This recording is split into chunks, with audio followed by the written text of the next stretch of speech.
अच्छा जनाब, बसमिल्लाह करते हैं आगे। हम सोशल मोबिलिटी को स्टडी करेंगे आज। सोशल मोबिलिटी, देखिए अगर मैं सोशल मोबिलिटी को बहुत बेसिक वर्ड्स में एक्सप्लेन करूं, इसका मतलब होता है change in class structure. Change in class structure. हमारे पास क्लास स्ट्रक्चर कितनी तरह का होता है बेटा? अपर,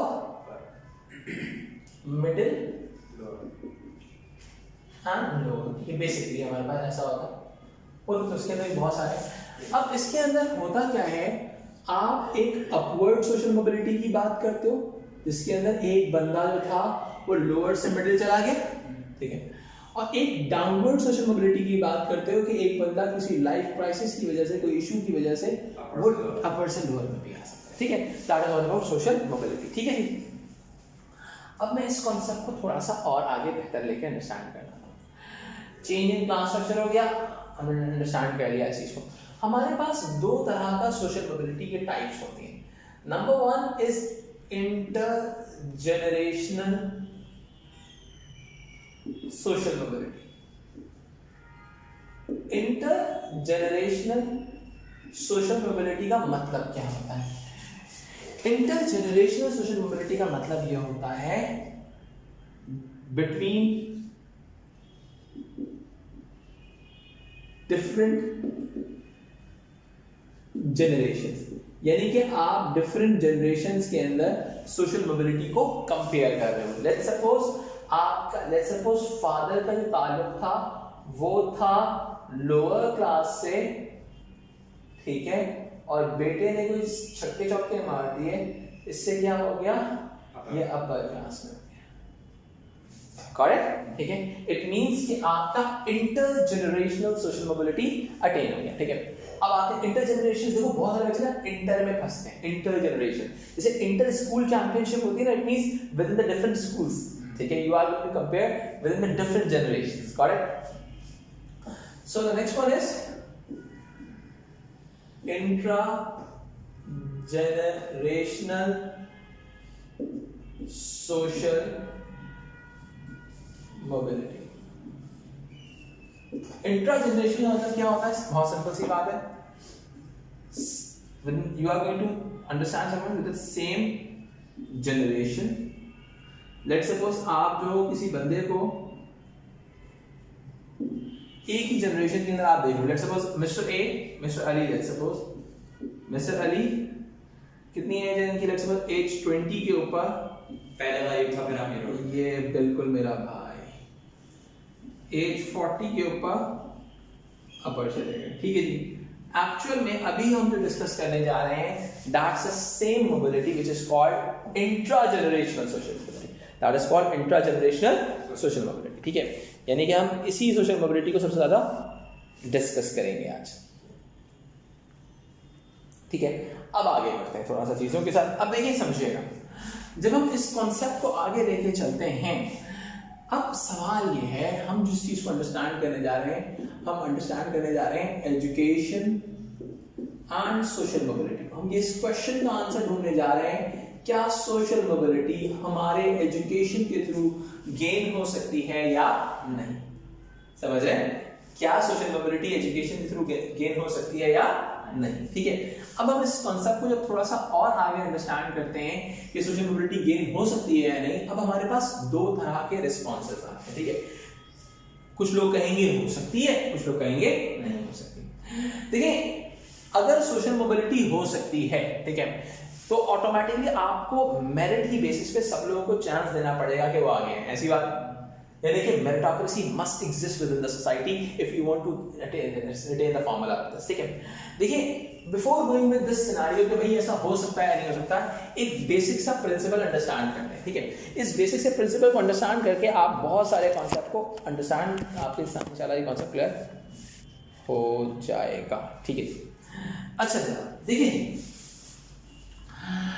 मैं कहता हूं एक्चुअल में आपके roles are attached with the rewards, यानी कि आपकी जिंदगी के अंदर आप जो रोल्स परफॉर्म करते हो, सही है, उसका इंपैक्ट होता है रिवॉर्ड्स पे।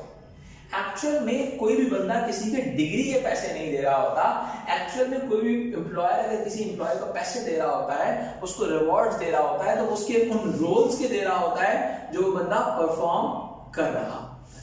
ऐसी बात है, जो बंदा जो रोल परफॉर्म करता है उसी के हिसाब से उसको रिवॉर्ड्स मिल रहे होते हैं। ठीक है जी, अच्छा जनाब, यहाँ तक ये बात समझ में आ जाती है। जब ये बात समझ में यहाँ आ जाती है तो इस बात को और अंडरस्टैंड करते हैं। अब एक्चुअल में क्या है, सोसाइटी में जो इंपॉर्टेंट रोल्स होंगे उनके हाई रिवॉर्ड्स होंगे, जो सोसाइटी में लेस इंपॉर्टेंट रोल्स होंगे, लेस इंपॉर्टेंट रोल्स होंगे, उनके लो रिवॉर्ड्स होंगे।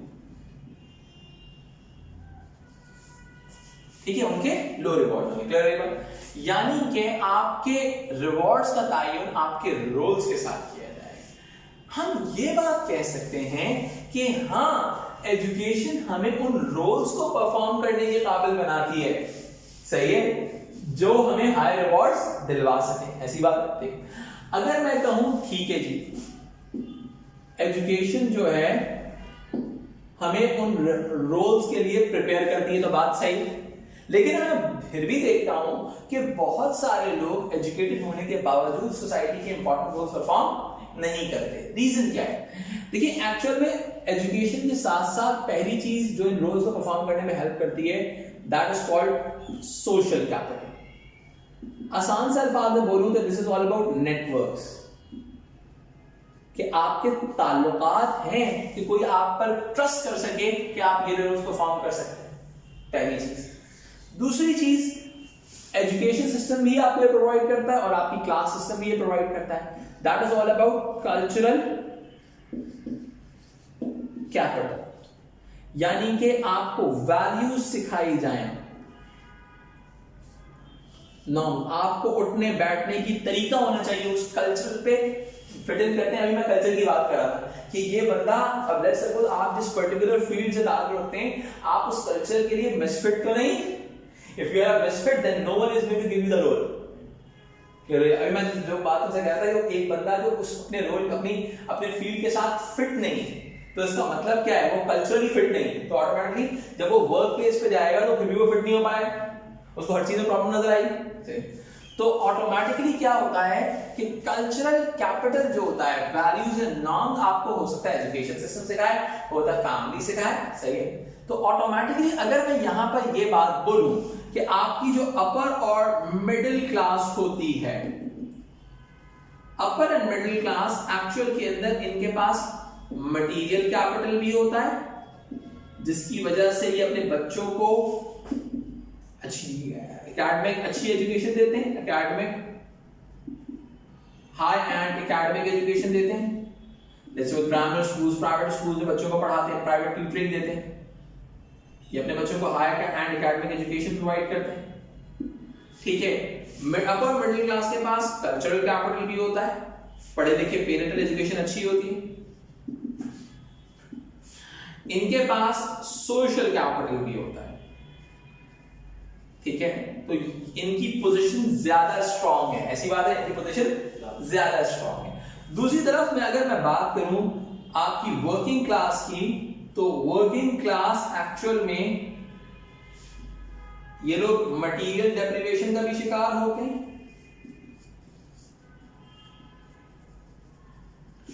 ये लोग कल्चरल डेप्रिवेशन का भी शिकार होते हैं,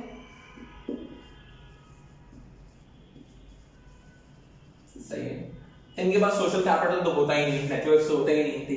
तो ऑटोमेटिकली अगर मैं एक तरह से कहूं कि भाई आपकी सोसाइटी में मेरिटोक्रेसी अगर एग्जिस्ट करती भी है, तो वो जो कंपटीशन है वो तो अपर और मिडिल क्लास के दरमियान है। ठीक है, मैं एक तरह से यहां पर ये बात कह सकता हूं, देयर इज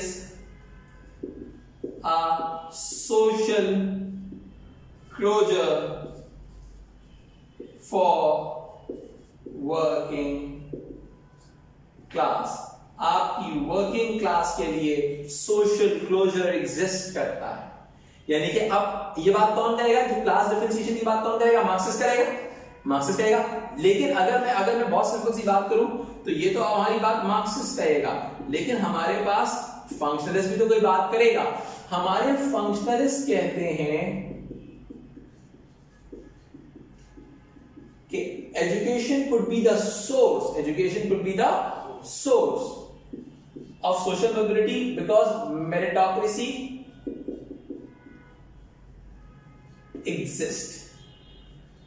meritocracy exist करती है।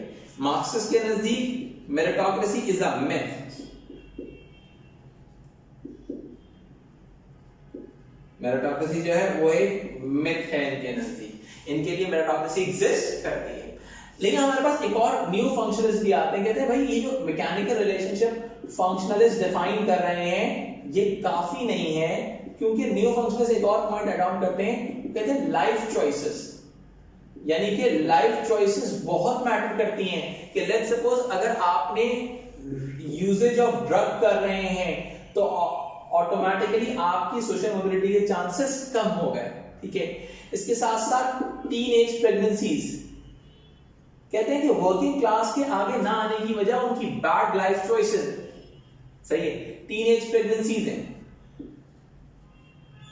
इसके अलावा एथनिक माइनॉरिटीज के साथ यही मसला होता है, जैसे ब्लैक क्रिमिनल होते हैं, उनके पास भी ये प्रॉब्लम आता है कि टीनेज प्रेगनेंसीज है, ड्रग यूजेज ऑफ ड्रग्स है, तो ऑटोमेटिकली क्या है वो इंपॉर्टेंट रोल्स के लिए सुटेबल ही नहीं रहते, तो हाई रिवॉर्ड्स भी नहीं मिलेंगे, ठीक है।